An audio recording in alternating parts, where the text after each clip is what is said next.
Ok, donc on est ici au salon de l'analyse technique de mars 2013 avec Tamika Badge qui a rempli le théâtre il y a quelques minutes et tu vas bientôt repartir en conférence, donc on est entre deux conférences. Alors en ce moment c'est beaucoup l'accent sur les formations, avec notamment les élèves qui sont là et qui vous partagez les performances. Bref, je vous laisse vous présenter, je pense que tout le monde vous connaît maintenant, et faire le point sur où vous en êtes professionnellement au niveau de vos services et au niveau du trading. Bien sûr. Alors, on a développé une école qui pour moi est une école unique en son genre, parce que c'est une école effectivement où les personnes sont formées sur une période d'une année. Donc il y a effectivement une formation longue, d'accord, et ces personnes sont coachées sur une période longue, elles suivent des modules, elles suivent effectivement pas mal de choses, je les corrige dans leur trading, etc. Mais surtout, elles participent à une compétition. L'idée c'est quoi? C'est de se dire qu'on ne peut pas réussir du jour au lendemain, qu'on doit effectivement développer non seulement une connaissance solide, avoir effectivement une bonne approche, mais surtout l'appliquer au quotidien. Et quoi de mieux que de faire, comment dirais-je, concourir les étudiants. C'est-à-dire qu'il y a une compétition, ils participent à cette compétition, et à travers là, l'idée c'est quoi? C'est que moi, quotidiennement, je corrige leurs erreurs, je vois ce qu'ils ont bien fait, ce qu'ils ont mal fait, pourquoi, comment. Par exemple, si un étudiant gagne de l'argent mais fait un mauvais trade, je le lui dis. Parce que l'idée, encore une fois, c'est d'être régulier, de travailler sa discipline, de travailler sur la durée. La personne qui gagne et qui a mal travaillé, pour moi, effectivement, c'est mauvais. Pourquoi? Parce qu'il lui suffit effectivement de faire quelques mauvais trades et ça peut ruiner son compte. Et donc, encore une fois, cette dimension psychologique, elle est omniprésente. Donc, à partir de là, effectivement, ce concept, il est unique. Et vous avez vu les étudiants, vous avez vu qu'ils étaient super motivés, ils ont réalisé de belles performances. Il y a une vraie cohésion parce que l'idée, c'est d'avoir quelque chose qui ressemble, à mon sens, à une classe préparatoire aux grandes écoles. C'est quoi le principe? C'est de se dire que dans une classe préparatoire à HEC ou à Polytechnique, les gens ils sont stimulés. Je suis avec des gens super motivés qui en veulent et qui veulent réussir. À partir de là, mon but c'est quoi? C'est de faire aussi bien qu'eux. Donc je vais copier ce qu'ils font, je vais travailler comme eux et je ne suis pas mou, je ne suis pas dans mon coin, etc. Donc il y a cette dynamique de groupe. Il y a également une structure, c'est-à-dire que les étudiants sont cadrés. Il y a des modules, il y a des questions, ils peuvent me poser plein de questions, etc.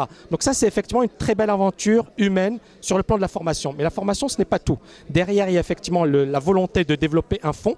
Dans ce fonds, il y aura effectivement quelques étudiants qui en feront partie. Et là, effectivement, il y aura je pense, quelque chose d'extraordinaire. Mais chaque chose, on s'entend step by step, comme disent les anglo-saxons.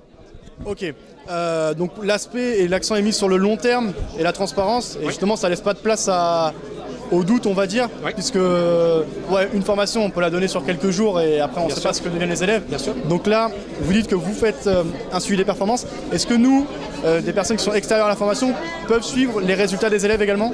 Alors, ils peuvent suivre effectivement. Déjà, il y a la compétition. Et à travers la compétition, les élèves publient leurs graphiques, publient leurs résultats. Et donc, effectivement, on peut suivre. Ensuite, ce que j'avais fait la dernière fois, j'avais effectivement fait un débriefing. Alors, on peut effectivement envisager quelque chose du genre, les élèves publient leurs trades, etc. On va peut-être développer ça, mais en tous les cas, effectivement, vous avez vu tout à l'heure les top TKL traders, vous avez vu également et vous avez suivi leur performance. Ils ont une probabilité de succès de 85%. Donc ici, c'était concentré. Pourquoi c'était concentré? Parce que l'idée, c'est pendant un mois, tous les soirs, je les coach. Donc c'est une minorité. D'accord? Je prends 5-10 étudiants et pendant cette compétition, je les coach. Tous les soirs, je débrief, je dis c'est bon, c'est pas bon, etc. Pour faire dans la finesse, on ne peut pas faire quelque chose de plus long. Par contre, c'est une période effectivement longue, c'est sur une année, voire plus, parce que certains piliers ont rejoint la formation au mois de janvier 2012, mars 2012, donc plus d'un an. Et donc à partir de là, ils ont progressé, ils ont évolué. Et donc oui, vous avez effectivement leurs résultats. Et donc après, effectivement, l'idée c'est publier, etc. Il y a certains trades qui vont sur la page tkltrading.com qui publient régulièrement leurs trades, dont Adam Pro Helium par exemple. Ok, par rapport au fond, ça semble compliqué à monter en France. Comment vous comptez organiser ça? Est-ce que vous avez des idées? Bon, on n'est plus en France, donc déjà c'est beaucoup plus simple, mais effectivement c'est compliqué. Mais encore une fois, il ne faut pas chercher à compliquer les choses, c'est-à-dire qu'il y a déjà une structure, il y a des gens motivés, il y a déjà des compétences.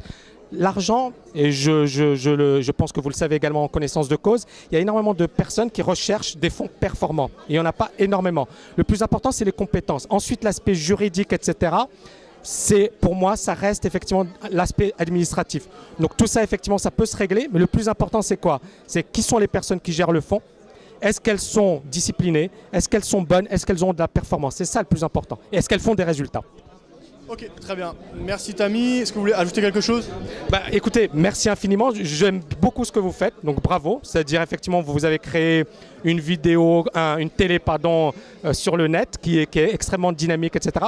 Je remercie également à travers cette vidéo les étudiants. Ils sont venus nombreux, des étudiants qui sont venus de République tchèque, de Belgique, de Suisse, d'Espagne, etc. Donc ça me fait super plaisir. Et bien évidemment, je voulais dire que l'idée c'est quoi? C'est à travers cette école, c'est d'avoir quelque chose, de créer quelque chose de novateur. Hein, vous avez tous entendu parler de ce qui se faisait aux États-Unis. Je pense qu'en France, malheureusement, on n'a pas poussé très loin. Il y a très peu effectivement de formations de ce type. Pourquoi?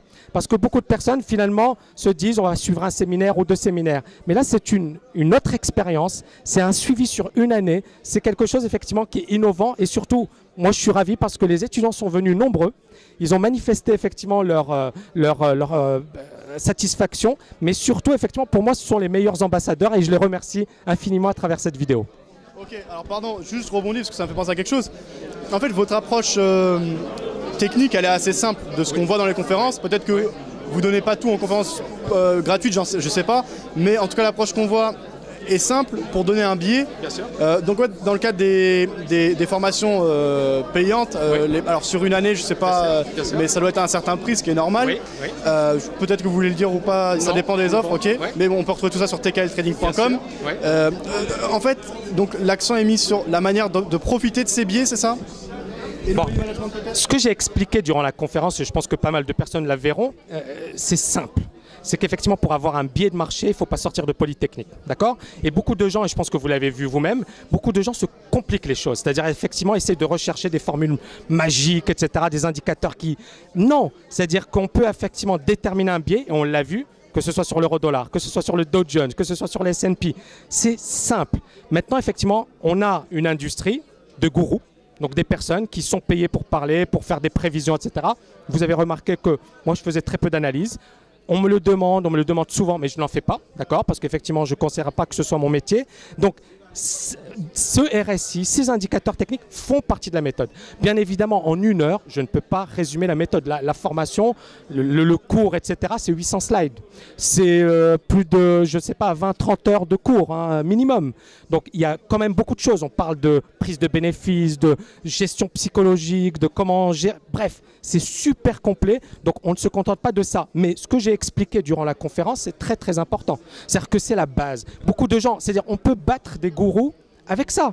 Et est-ce que quand je parlais des étudiants de Dauphine qui ont battu des gourous, bon, je pense que vous le savez, c'est-à-dire beaucoup de gens en 2009 disaient le marché va s'effondrer et il suffisait d'avoir les bons outils, la bonne analyse, d'y croire.